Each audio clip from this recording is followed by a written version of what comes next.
Off the 22 Memphis turnovers, they take down the Grizz for the 5th straight time, 128-114.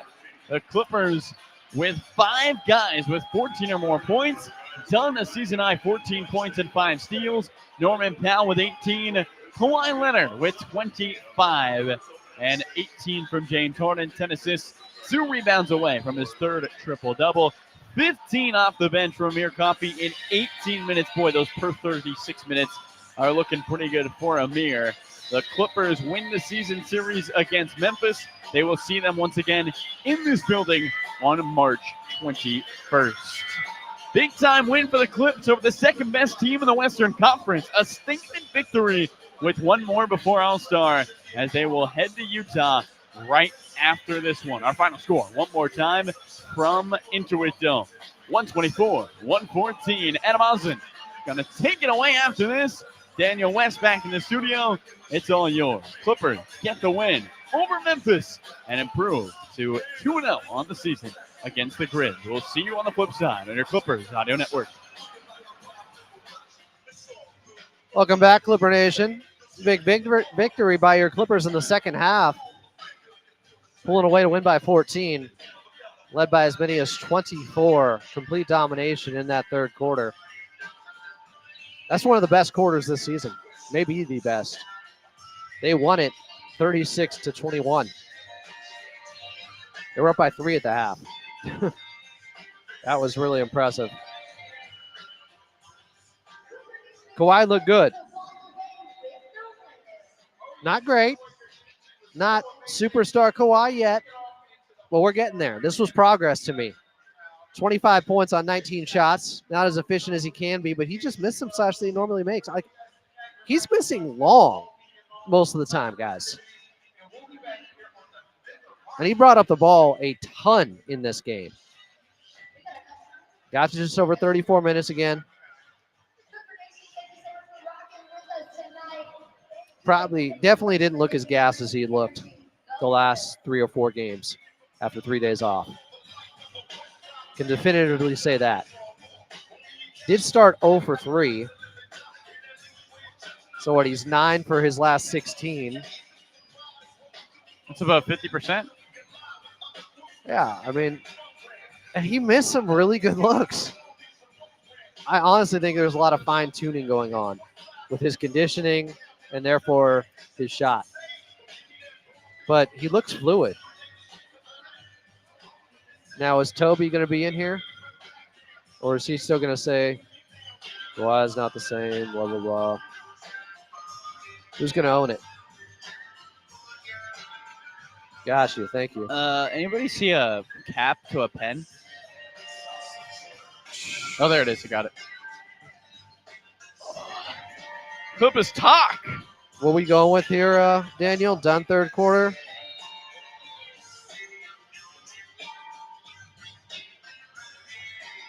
That's cool. Thank you. Rugby talking about Patty Mills. Rugby, I mean, yeah, in games where they blow out teams or they get blown out, that's when you'll see Patty Mills most likely.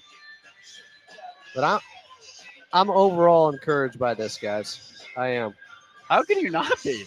Who's going to complain about any of this? Yeah, just in regards to Kawhi watch. Oh, gotcha. I'm just saying, if someone in the chat is like... No, chat's excited. Chat, are you excited? They're calling out, oh, look at Toby. Hey, he played well tonight. So is that it? He's no longer washed? Is it that simple? One game?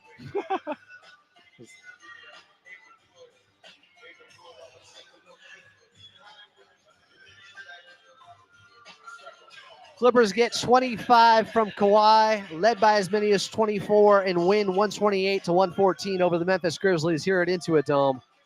And then there was one game left remaining until the All-Star break. Welcome into your Clippers post-game show.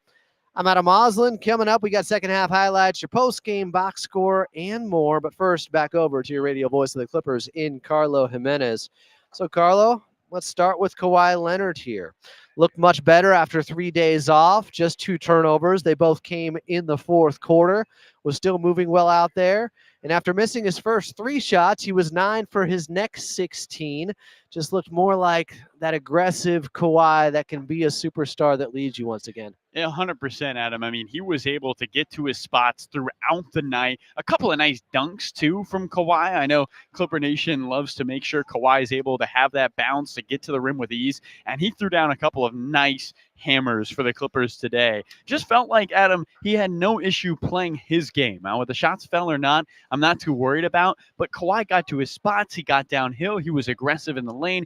He did everything he needed to do, and it looked like a Kawhi Leonard type performance today for the Clippers. I thought defensively, he was excellent in this game all night long. Just an overall strong performance from Kawhi. And you brought it up, Adam, just 2 turnovers today. That's a big key for him and the Clippers in this one.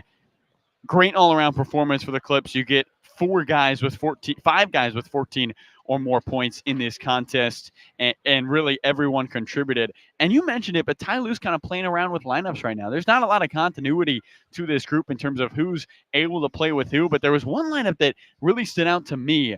At one point, they had Harden, Bogdanovich, and Kawhi on the floor. That is 3 ball handlers. And for a Clipper team that at times has struggled with pressure, you're starting to see the vision Lawrence Frank, Mark Hughes, Trent Renan had when putting together this team at the deadline. They got a lot of help in that area. Ben Simmons also yet to play for the Clippers. He said he's hopeful he can play tomorrow. That's what Ty Lue said in his pregame press conference. But it feels like, Adam, the Clippers have done a lot to really help this second unit for the Clippers. And on the night, they finished with 41 bench points. Incredible work by that group. Clippers with 41 points off of turnovers, off the 22 turnovers as well by the Memphis Grizzlies. More from Carlo Jimenez, but first let's pause 10 seconds for station identification here on the Los Angeles Clippers Audio Network.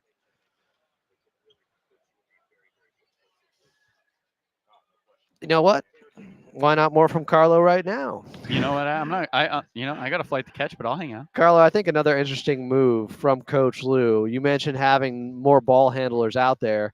It was Chris Dunn in the starting lineup. Yeah. And that was, of course, because they thought they were going to be going up against Ja Morant, but maybe he does it anyways. Because Chris Dunn, it seemed to get him going again. After being 2 for his last 23 from downtown heading into this game, and we know he missed a couple of weeks, sore left knee. Yeah. He looked to be back in rhythm, 4 of 4 from 3, 14 points. Was that a season high? Season high points and season high with 5 steals, Adam. He was able to figure out ways to disrupt things on the defensive end. The Clippers 1 away from matching their season high, 17 steals in this game. They really caused chaos on that end, and it all started with Chris Dunn's activity. He was in the passing lanes. I mean, there's a reason why per 36 numbers, he's top 5 in steals and deflections. He's top 10 in steals, Adam, in the NBA, and he's averaging around 20 minutes a night. I mean, he's not playing massive minutes and yet continues to have massive impact for this Clipper team. I thought he was great today. Adam, your players to watch, you went, what are we going to call this? 1 of 3 players to watch? Well, I actually had 4. I had a super secret on the down low player to watch. Amir Coffey was my secret player to watch. That was my player. What is going on over here, guys? We need a rule book. We need to write it down. Where's the Rosetta Stone? Because I am lost on what I'm supposed to be doing. No, I'm just kidding. Overall, I thought you did a great pick. Great picks today. I hope you can bounce back tomorrow. But anyway, great. You look at this box score, Adam. There is not a lot of holes in it for the Clippers. That 20-2 run to start the third, able to close the door on Memphis, was very, very impressive. And if you're the Clippers, I think you take this game with a little bit of caution going into tomorrow, because this is a Memphis team on the second night of back-to-back.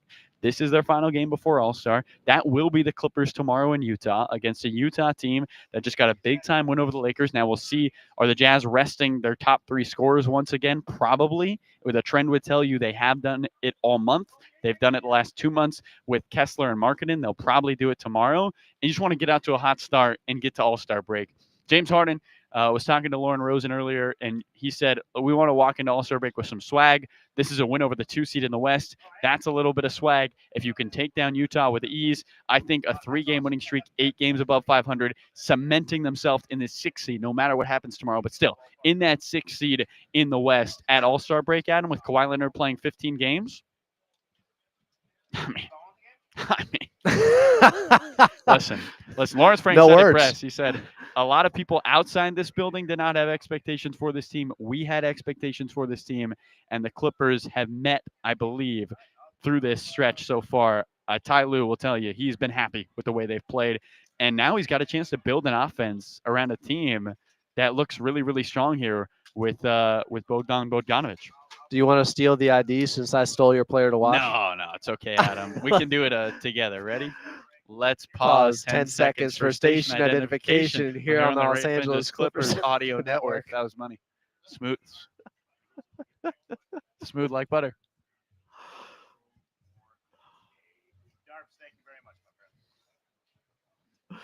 We'll work on that chemistry. Okay, so the Clippers may be working on that with a new player tomorrow in Ben Simmons, but tonight we did get to see Bogdan Bogdanovic, Bogey, out there. I thought overall he acquitted himself very well. Knocked down his first shot, which was a 3. That's a good sign. 50% on the season as a Clipper from 3. You'll take that all year. I thought he was excellent at creating offense too, and this is something you brought up on Clipper Stock at YouTube on Clipper Stock, where you can watch us live or tune in. And he was a creator for Serbia on the offensive end.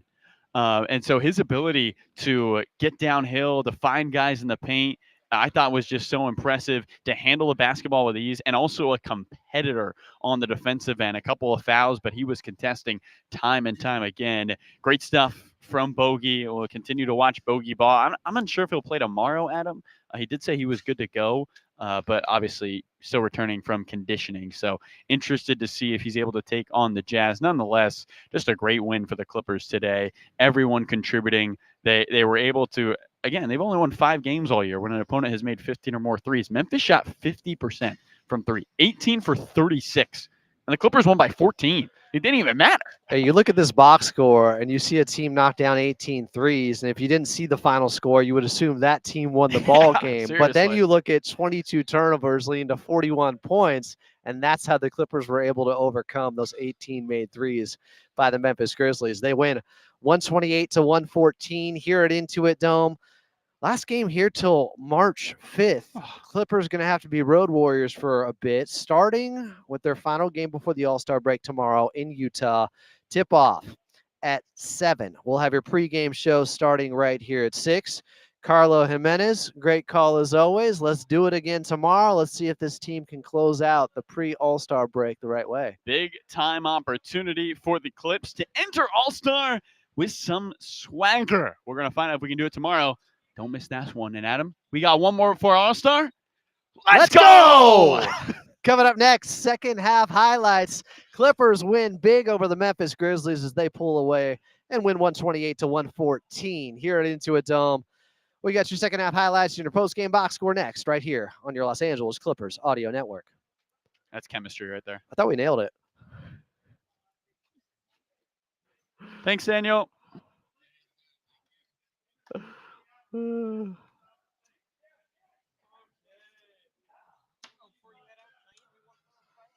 Yeah, it's all right.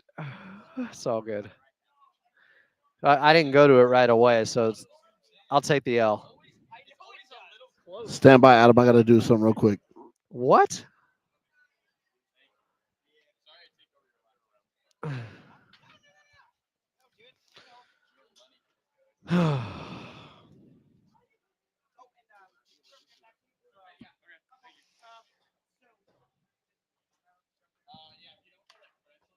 I don't hear it. No. I don't. No.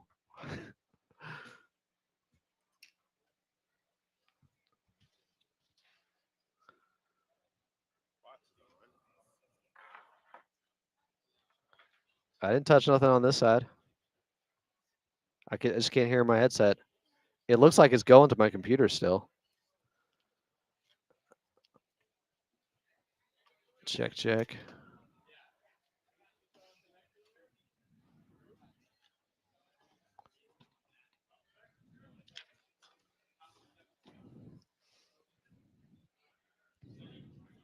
Yeah, we're back. Was it my fault? I got you. I got you. We're good. We're good. Back up. All right, guys. We got you for the next 52 minutes here. After one of the better victories of the season, that third quarter might have been, that's up there for one of the best quarters of the season. Well, we know Kawhi's not going to be in tomorrow. Ben Simmons, they'll know in the morning. Ben Simmons is likely playing tomorrow.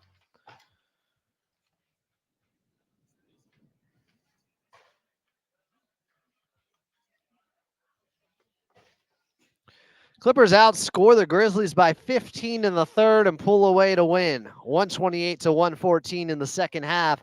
I'm Adam Osland. Welcome back into a Dome. This is the official post-game show of your Los Angeles Clippers.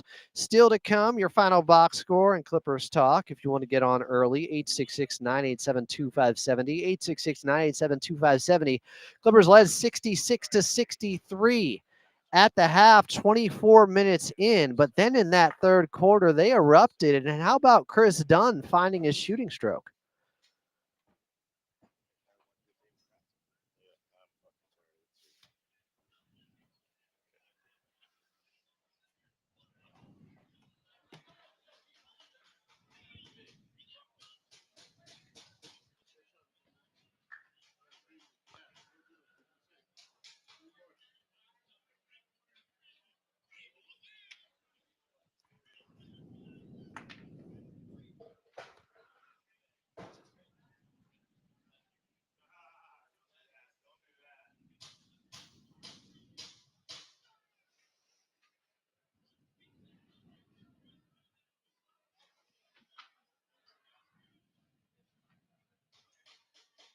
You love to see it there from Chris Dunn, making them count in that third quarter as the Clippers got up by as many as 23 in the third. They would head into the fourth up 102 to 84 and found a way to close things out in the fourth.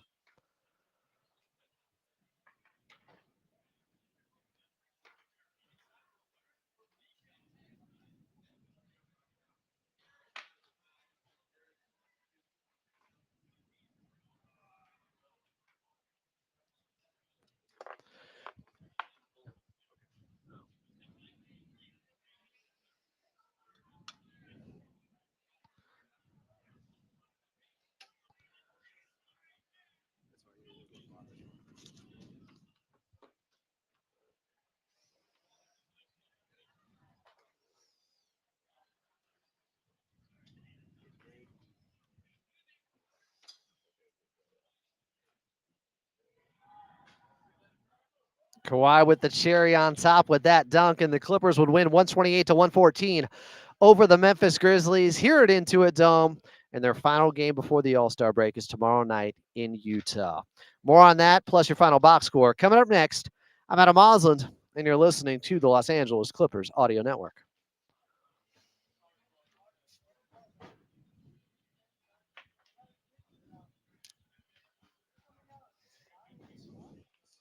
Yeah, the fact that the Jazz beat the Lakers tonight while playing their main guys gives the Clippers a better chance tomorrow against a gassed Jazz team that will be without a lot of their top guys. This is all lining up for the Clippers to have a really good shot to be 8 games over 500 heading into the break. How about Chris Dunn, guys? For all the haters, Russ fans coming after me. Awesome game. Got the start. And DJ was great coming off the bench. Maybe it can work where you can just play those two guys. Just make it matchup dependent. We don't know if Bogey's playing tomorrow. He played 18 minutes tonight. We'll hear from Coach Lou coming up. But a very satisfying victory for the Clippers. After, the win over the Jazz on Saturday wasn't all that impressive. Can't overlook them. Cannot have a foot out the door.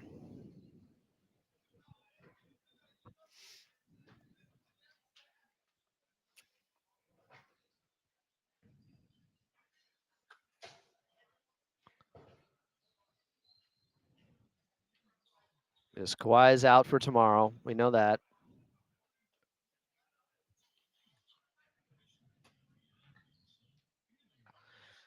So wait, post-game Coach Lou said Chris Dunn was unable to finish tonight's game due to an injury that he can't remember.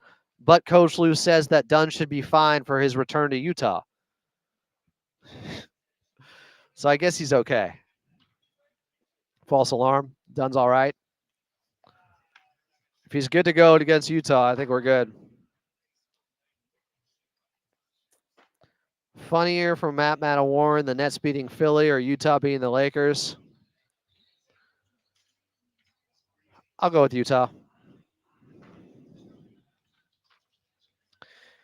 Clippers win 128-114 over the Memphis Grizzlies here at Intuit Dome. I'm Adam Oslin. This is your Clippers post-game locker room show. Coming up, we got Clippers talk on AM 570 LA Sports. If you want to call in early, 866-987-2570, 866-987-2570.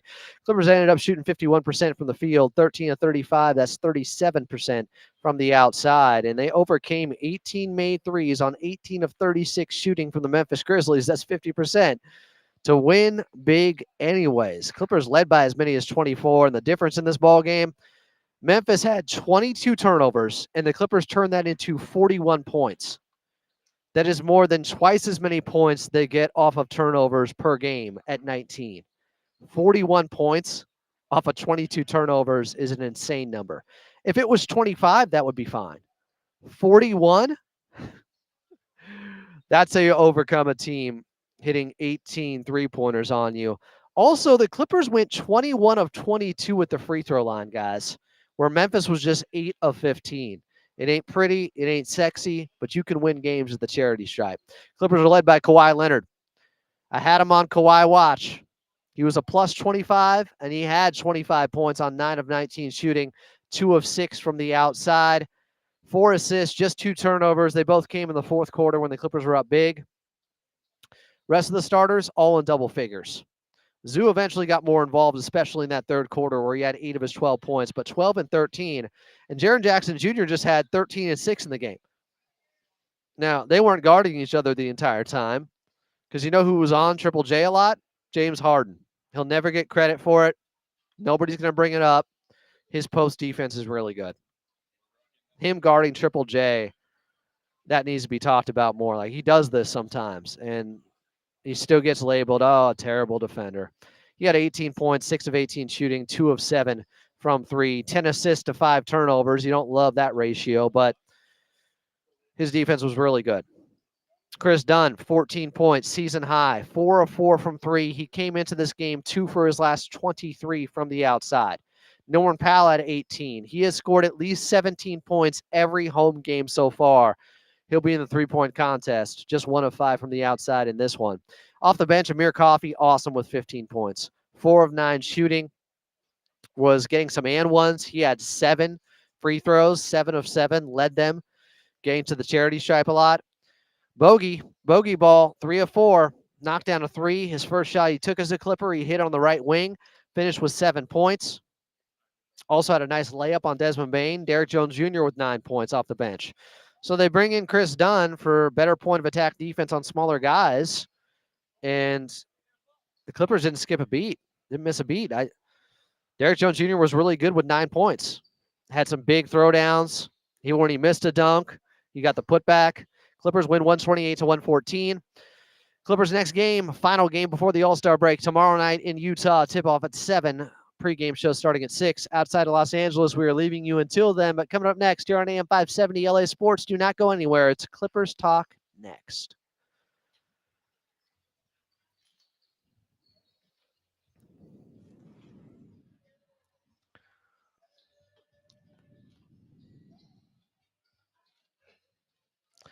See, somebody comes in here and says, because Harden is a terrible defender. I just point out how he's guarding Triple J. Like, he's so terrible that Triple J had 13 points. He had the rip away on Zach Edey to start the game. A rear view contest block on him. Yeah, Kawhi took a hard fall behind the right side of the stanchion. Got up, looked to be okay. So far, so good with that. Prayers up. Never know how he could respond in the morning.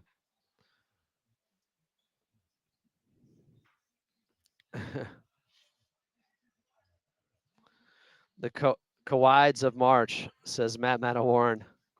Problem is they got a lot of back-to-backs in March. He'll be missing some games still. I don't expect him to play any back-to-backs the rest of his career, probably. I don't know why you would. Even that fan hit a half-court shot. That's funny. Appreciate you guys in the chat. PG, I said in the first half he took 3 shots and he was 0 of 3 on Twitter. I could not believe that. Without Embiid, without Maxey, that's crazy. That is a rough game for Paul George, but we're here to focus on the Clippers.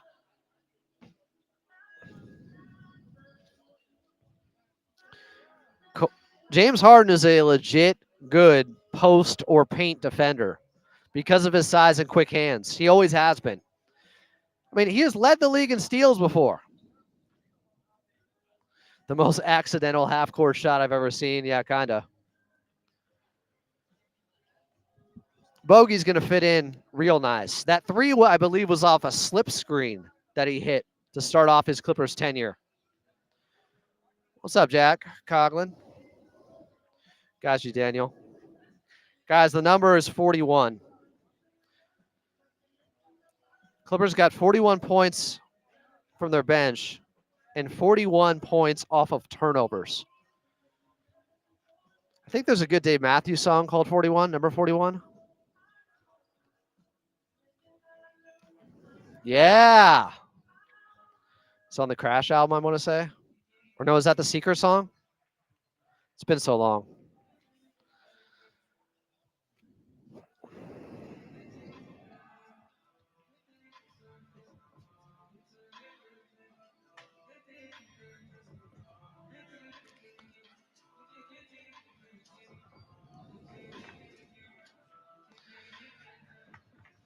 I forget what it was at the mall where you can make your own bear, but the Clippers did a Build-A-Bear on the Grizzlies. They stuffed them in this one, winning 128-114 here at Intuit Dome as they pulled away for a big victory, leading by as many as 24 here at home. And with that, there is 1 game remaining until the All-Star break. Welcome in. I'm Adam Moslin. This is Clippers Talk. 866-987-2570. 866-987-2570 is the phone number if you'd like to get on. Appreciate you guys in the chat. At Clippers Talk. Subscribe, like, hit the notification number. Super chat if you'd like. Kawhi Leonard, I said, I don't know, a couple of games ago, I think after the Lakers game, where he just didn't look right, didn't have a lot of pop, didn't have a lot of juice out there. I was putting him on Kawhi watch. I was watching his every step you take, every move you make, and not the Puff Daddy version. I was watching everything with Kawhi Leonard. I chronicled it all in my notes here. We'll go through it at some point, but long story short, he looked pretty good tonight after 3 days of rest. Was moving much better. I think brought up the ball tonight more times than he had all season long, and that's taxing. That uses up a lot of energy. Just ask James Harden. But he did it. I was impressed overall. It wasn't a great performance, but it was good, and it was progress. Missed his first 3 shots, and I'm telling you, a lot of his shots have been long, not short. He did airball 1 3-pointer. That was long on the right wing, I think, against Desmond Bane in the second half. But a lot of his misses have been long. I think he's just sighting his sniper rifle. I think that's what's happening right now with Kawhi. He's moving well. And he had more bounce. He had an awesome left-handed dunk off a steal from Chris Dunn, who was tremendous tonight, who left it for Kawhi in transition for an easy one. He had another dunk at the end of this game, his final 2 points, I believe, as they just, after he pump faked, cleared the lane, so Kawhi took advantage of it. That was with the right hand. This was a very good performance overall by Kawhi. Not great, but good. Had turned it over 10 times over the last 2 games. The last time he did that was 5 years ago. That just doesn't happen. And I said, I think it's fatigue. More than anything else, everybody's talking about, has he lost a step? And I've gone over this stuff a lot. He usually ramps up slowly and then takes off. And I think that's all this is right now. But, yeah, Kawhi's signature left-handed dunk.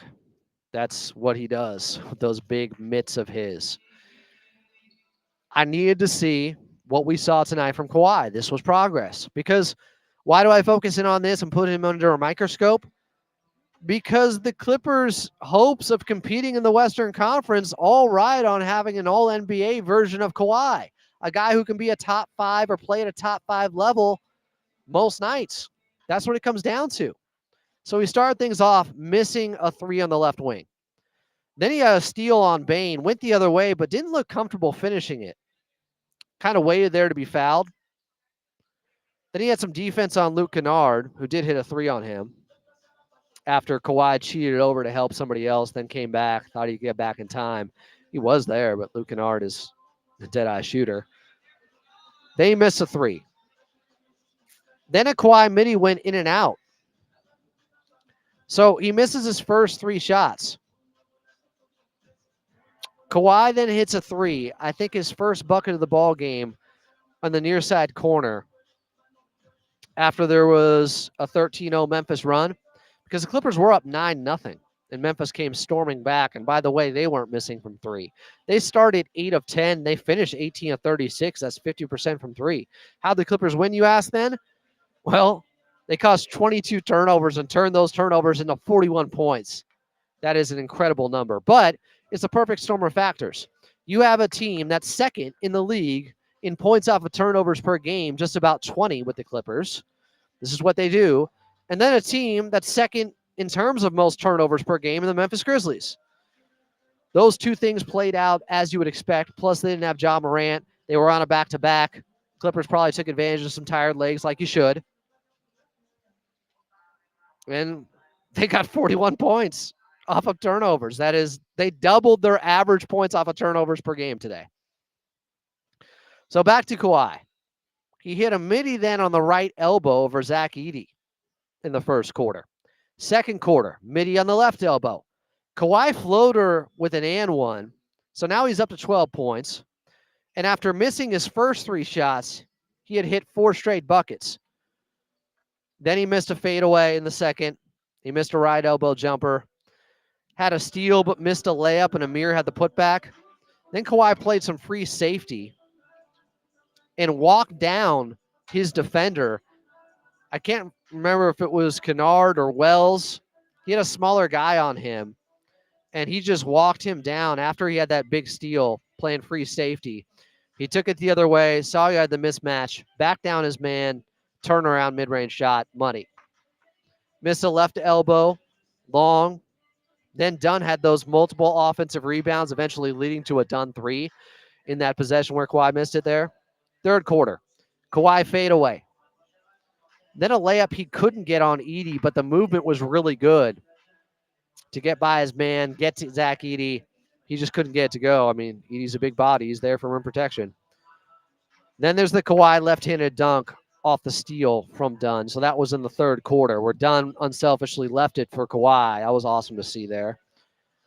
Some nice two-man game with Kawhi and James Harden ended with Kawhi missing a 3 on the left wing. But I liked what I saw in that third quarter between those two. Obviously, the Clippers outscoring them by 15 in the third quarter. They played, at one point, they were on a 23-2 run, guys, in the third. It's one of the best quarters of the season. Kawhi did give up an and one to Wells in transition. Kind of a bad foul. Wasn't a very good contest from Kawhi. He forced a 3 over Desmond Bane on the right wing that was well short. But still not overly concerned. Then in the fourth, he got past Kennard, but ran into Triple J. So kept him from getting an easy bucket. Then got Luke Kennard to foul him as he was backing him down, saw the mismatch, went at him, and then had that dunk out of the timeout to basically put the game away. As Memphis had one last, I guess, run in them. But he kind of did like a, I think that's the dunk I'm thinking about. The dunk off of a ball fake where everybody fell for it. The lane parted like the Red Sea, and Kawhi just went down and dunked it with the right hand. Oh, he also went to the line off a pass from Bogey. So his last points to get to 25 were at the free throw line. But 9 of 19, 2 of 6 from the outside. he left some meat on the bone. He started 0 for 3. He missed some good looks, but he still had 25 points, 4 assists, 2 turnovers. Both came in the fourth quarter. But that's kind of my Kawhi watch update for you guys, because nothing is more important than a healthy Kawhi, than a Kawhi that looks like a top 5 player in the league again, like the version of him we saw last season. I still don't think he is pushing things or pushing down the gas as much as he can and maybe pacing himself, because he's trying to stay healthy for a playoff series, guys. That is of the utmost importance. Now, Clippers still got to get there. They're going to be right on the bubble when it comes to being a top 6 seed in the Western Conference versus having to get into a playoff series through the play-in. We'll take a quick timeout. We'll come back, get to your phone calls, looking for post-game audio from Coach Lou. Clippers win 128-114, blow out the Memphis Grizzlies in the second half of this one, as they're led by Kawhi with 25. Chris Dunn gets into the starting lineup, goes for a season high of 14 points. And the Clippers have one more game tomorrow night as they head out on the road for quite some time. They won't be back here until March 5th, but final game before the All-Star break tomorrow night in Utah. I'm Adam Osland, and you're listening to the Los Angeles Clippers Audio Network.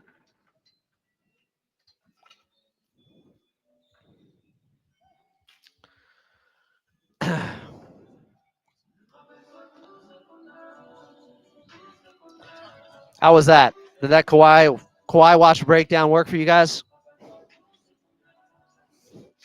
I'm telling you, I watch everything. I don't miss much. But when I do, you guys will check me, and I know you guys will remember stuff that I forgot, like the first play of the game, that block by James Harden on Zach Edey. I thought DJ had an underrated, really nice ball game. So he had a dunk in transition in the second quarter. Then he missed a dunk at the 2:30 mark of the second, but got it back, put it back in. Had a near side corner 3.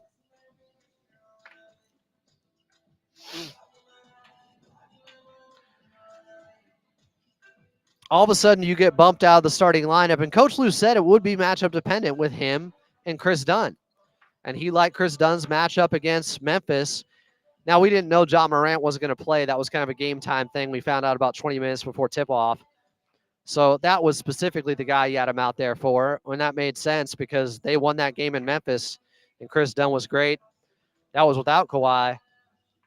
But if you need a point of attack specialist, that's what Chris Dunn can do for you.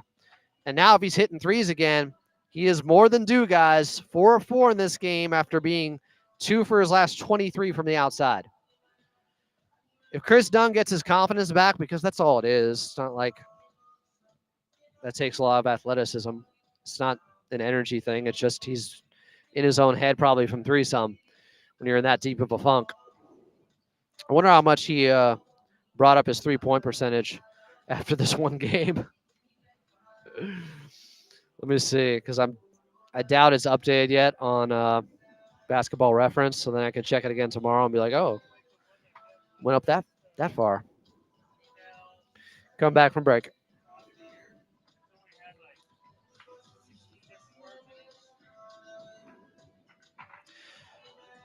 Welcome back, Chris Dunn.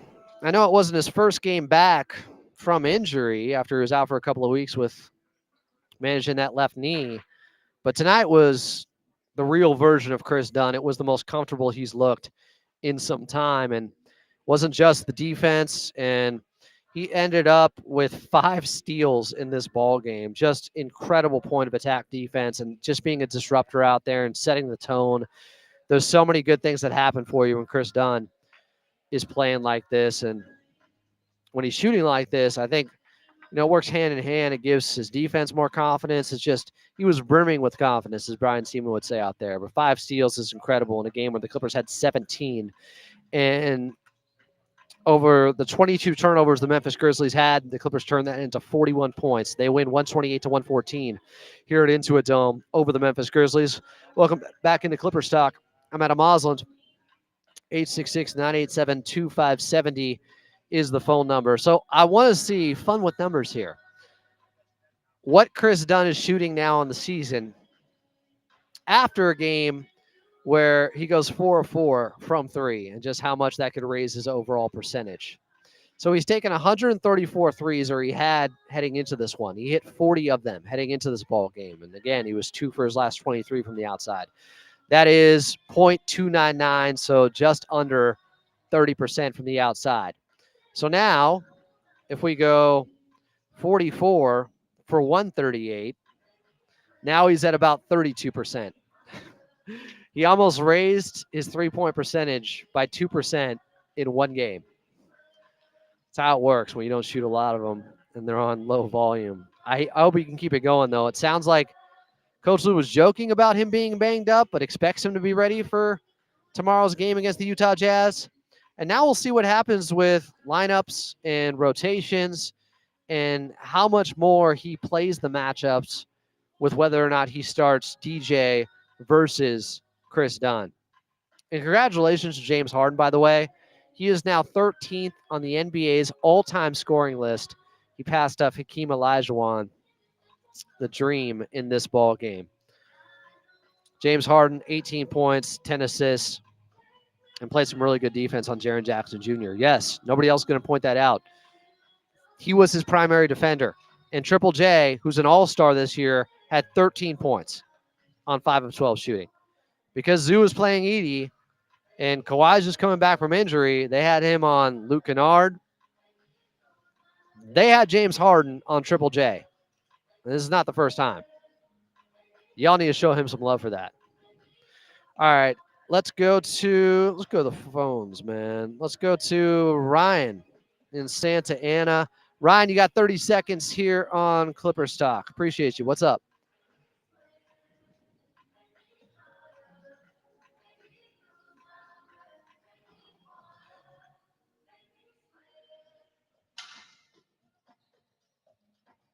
Ryan, can I speak on that before we go back to you? Because that's a great point.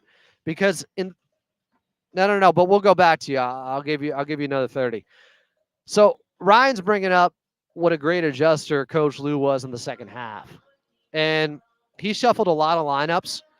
But what was interesting was in the first half, in about 6 minutes, the Clippers went -5 when they went to small ball. Now, Drew Eubanks is still out because he has the left ankle injury. But it was Tinker and Ty who played Ivica Zubac, I believe, the entire third quarter to not go back to it as they were getting that separation out there. And I just wanted to highlight that fact because and really piggyback on Ryan's point here. Ryan, great point. Continue, my friend.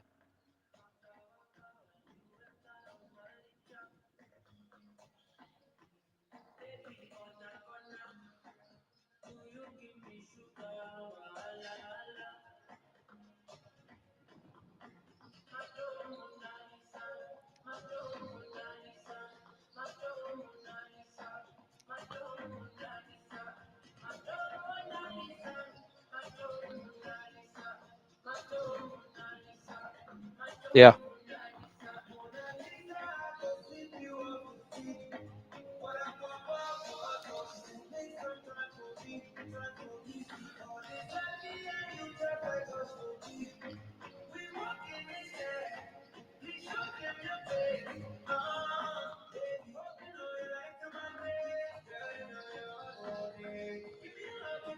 Ryan, I appreciate the phone call.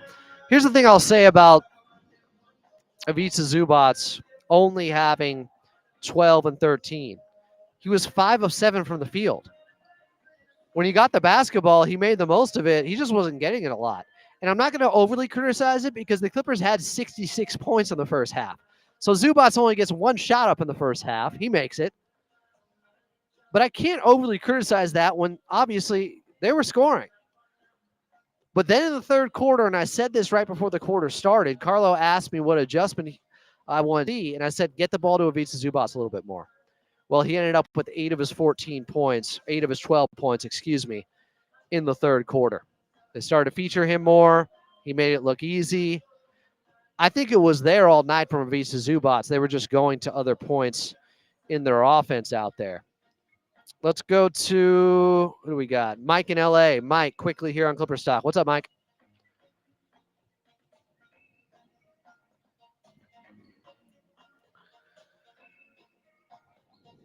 Unremarkable, yes.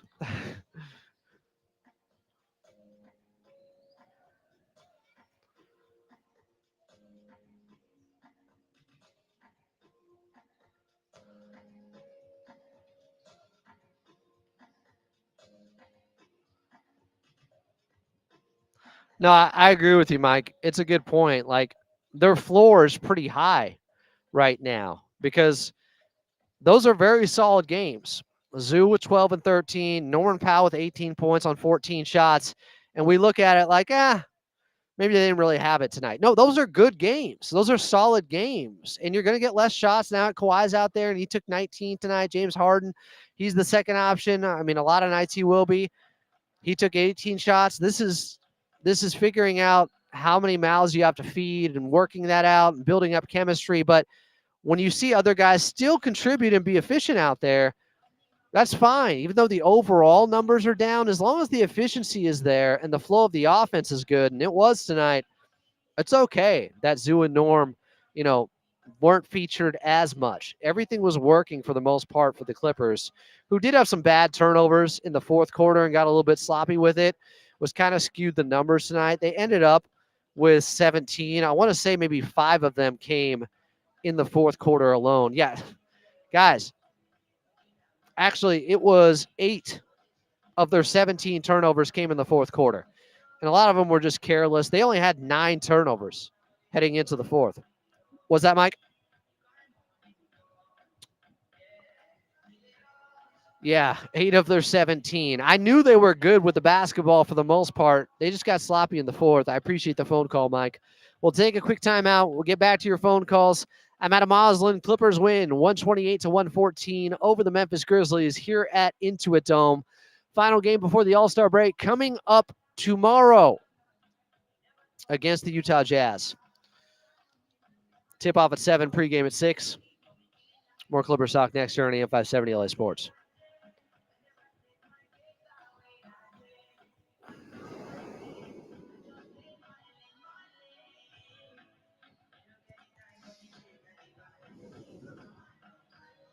Yeah, Zoo was also in foul trouble early, guys. He had those, he ended up, so this is funny. He had 2 fouls early. He didn't commit another foul.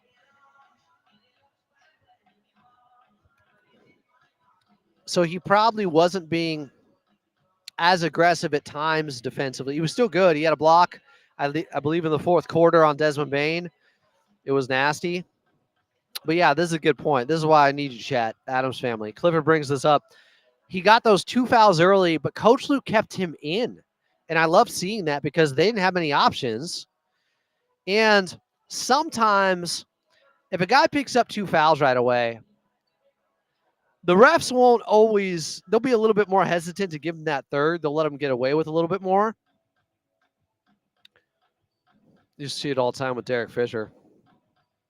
They'd kind of like reset, or they'd push the boundaries of the physicality and the limitations, the stuff you could get away with out there, depending on how the flow is going to start a game and just how physical guys are being. And there were some physical plays out there. Drinking water. Open water. Not like the shark movie, the shaky cam one that scared me. I think it was called Open Water. I think I watched like the second and the third one of those too. I love a good shark movie. Somebody said pregame, Kobe Brown should get runs tonight. I'm like, I don't know about that one, Chief. I'd be surprised. I'm not so sure about that. Coach Lou would prefer to go small, and I get why.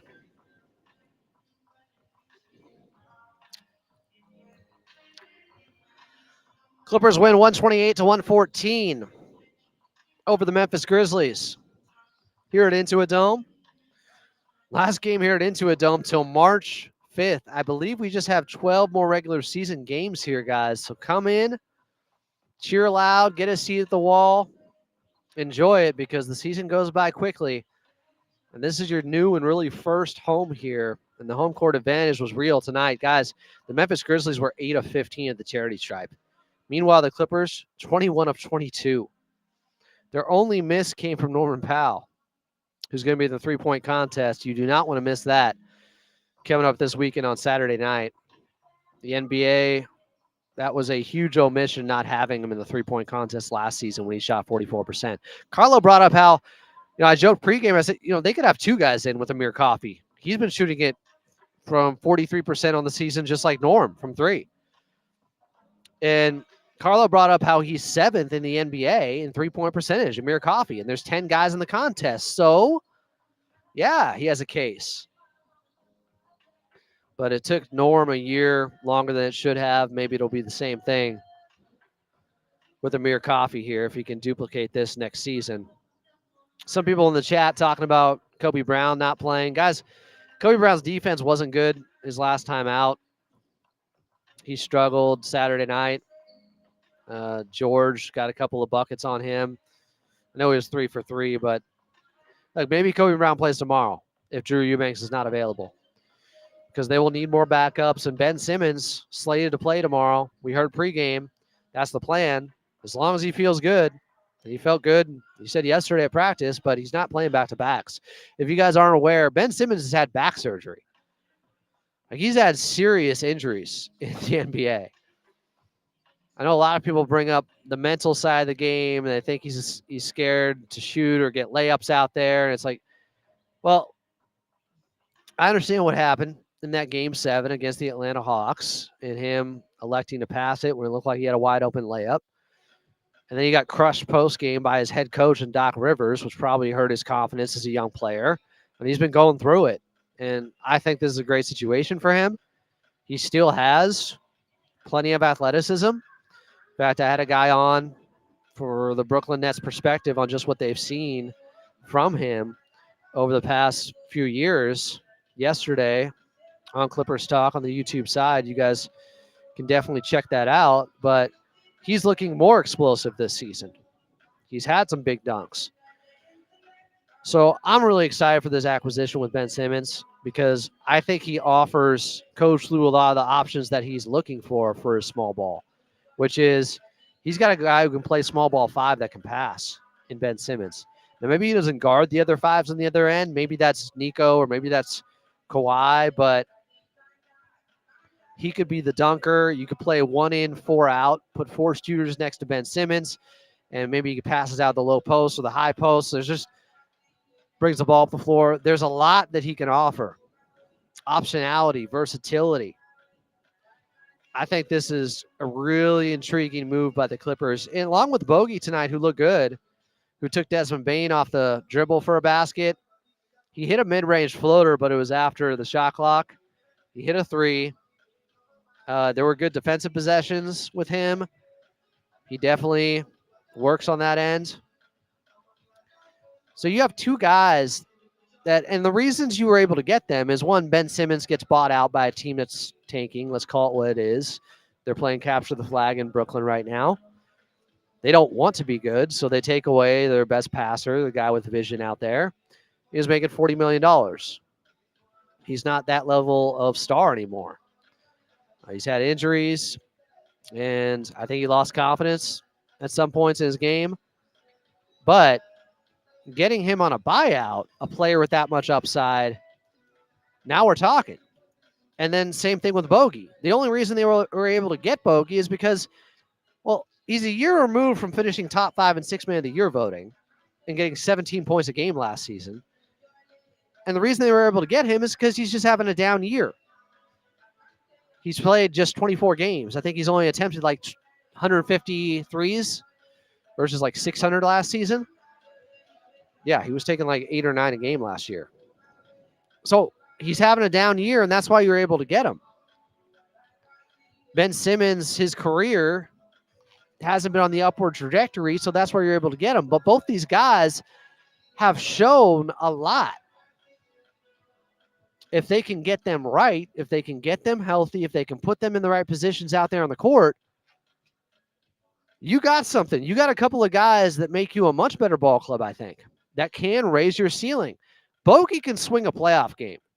without a doubt. Maybe Ben Simmons can too, because of what they're going to be able to do with the small ball. Time will tell. We'll see how it works out. But there's a real possibility that Coach Lue unlocks the best version of these two players. Let's go to Jack in LA. Jack, you're on Clippers Talk with Adam Mosley. You got 30 seconds.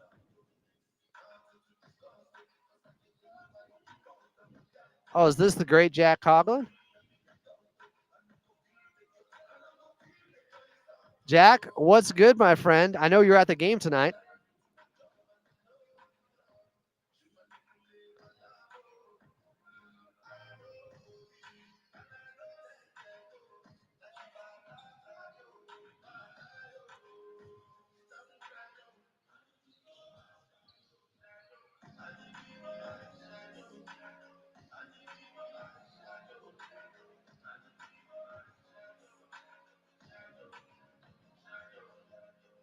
Yeah.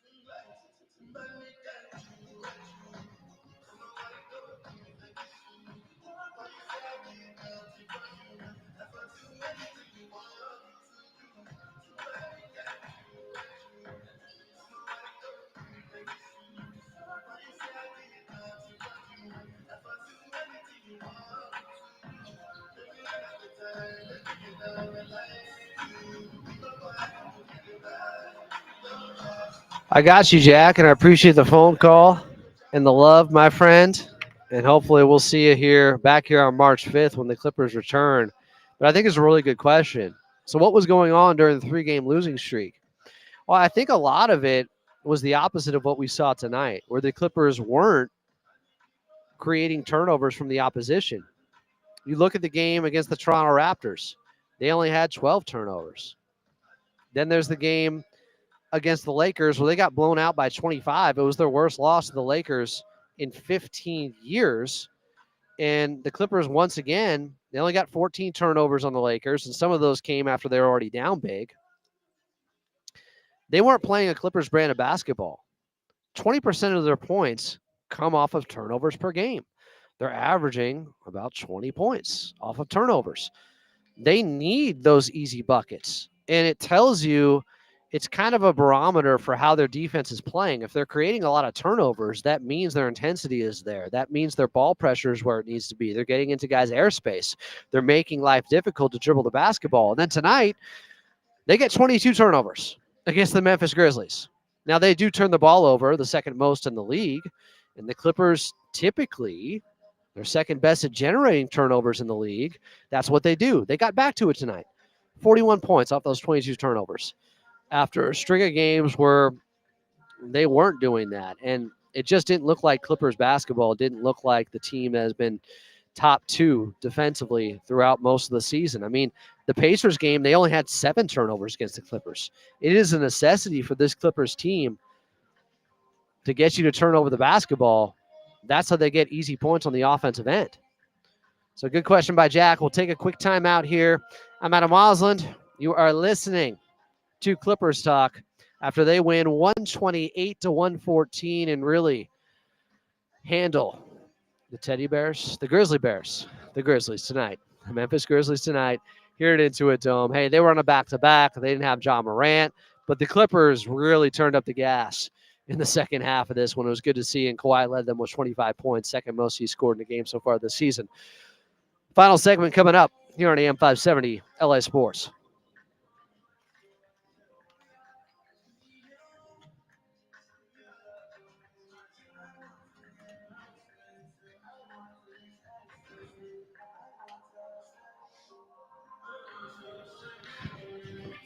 That makes sense, guys. If the Clippers aren't turning you over, there's issues. Oh, yeah, Memphis is almost top 5 in offense and defense, guys. This is a really good victory. Again, no John Morant. I want to be fair about it. He's not their best player anymore. It's Jaren Jackson Jr. He's the all-star. But he is a big part of what they do, and I want to be fair and point that out because if the Clippers are missing a guy, we'd do the same, right? Like, okay, we didn't have this guy tonight. I am really excited to see. I just think the pickups at the trade deadline with the buyout of Ben Simmons and then bringing him in off of waivers and him choosing to be a Clipper. There was a really good point from Robert Flom on the Lob the Jam, the podcast I heard today, talking about Ben Simmons and how he had a choice between the Clippers and Cleveland Cavaliers. Well, for a guy that has been, his heart has been questioned or how much passion he has for the game, even though he's just had real injuries and hasn't been able to play much. But for all the people questioning that, it's like he had a chance to go to Cleveland and maybe have a better chance to win a championship. You can argue that right now. The Cavaliers are going to win like 65 games. But he wouldn't be able to play as much. With the Clippers, they have more of a need for his skill set. Even though maybe their championship ceiling is a little bit lower than the Cavaliers right now. We'll see if that changes as Kawhi ramps up. So Ben Simmons chose playing time. The Clippers sold him on how they want to use him, what the role is going to be. That's why he wants to be here. He wants to play and compete. No, Ben Simmons does not play tonight. I get it. Bogey did. Ben Simmons is hopefully playing tomorrow.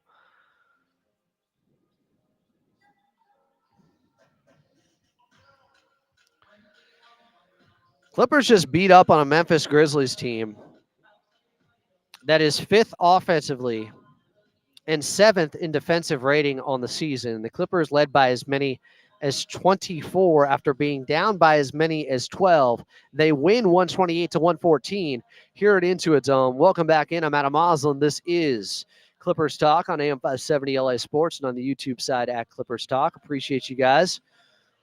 Looking forward to tomorrow's game where Ben Simmons is set to make his debut as long as he wakes up and feels good tomorrow. So you got 2 guys that likely are not playing the rest of the season on back-to-backs with him and Kawhi because they've had serious injury issues. It makes sense. Are they going to stagger them then and always have one of them on a back-to-back? That'll be interesting to see. It feels like it will be that tomorrow at least. Kawhi played tonight. Ben Simmons plays tomorrow against Utah as long as everything is set to go. And he practiced yesterday and is hopefully feeling good. But Ben Simmons, he wanted to be a Clipper, and they really made a sales pitch to him about how they could use him, what his role could be, and how he could be a real contributor. That's exciting. And we kind of have thrown around the idea, even before they got him. Will Updike brought it up on Clips and Dip, but what if you play him at the small ball 5? Use his passing. Have him in the dunker spot. Another hub on offense where, you can pass out of the low post, the high post. Be a good connector out there. His fault, if anything, is overpassing. Like, you'll live with that over a guy that takes shots he shouldn't. Ben Simmons just, if anything, there are shots he should take that he needs to have more confidence in because if he's getting layups, if he's getting dunks out there, if he's getting in transition, if he's playing with force, well, that's the best version of him. But just pushing the pace out there and being a great passer can really help this team. Yeah, Kawhi did lead the Clippers in minutes tonight. Ended up at 33 minutes and 47 seconds, so just under 34 again. And Kawhi, first segment, we talked about it here on Clippers Talk, Kawhi Watch. They look pretty good. About what I wanted to see. He could have been a little bit more efficient, but after missing his first 3 shots, he was 9 for his next 16. So a lot of positive signs, and now he gets a lot of time off because, well, after tomorrow, Clippers are off and will be out on the road till March 5th. That's the next time they return here, but they'll be off till next Thursday after tomorrow. So they'll have just about 6 days off. They'll start off that road trip in Milwaukee. Not easy. One of their best victories was here at Intuit Dome, taking down the Bucks just a couple of weeks ago. But the Clippers have a chance to respond after losing 3 in a row by winning 3 in a row. They got to handle business, not get complacent tomorrow night in Utah. Final game before the All-Star break. Do not have a foot out the door because the Utah Jazz likely aren't playing a lot of their main guys. Walker Kessler, Markkanen, John Collins, they could all be out. Colin Sexton, could be very reminiscent of what we saw just a week ago last Saturday, or less than a week ago with the Jazz here. Clippers winning by 20.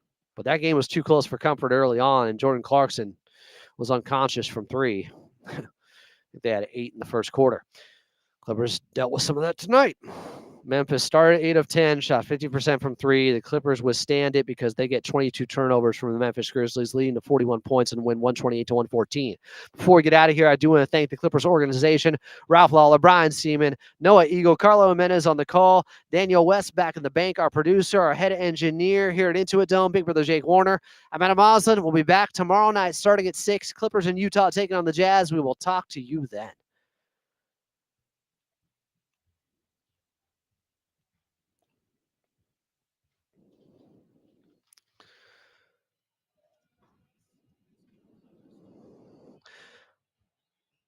Thanks, Daniel.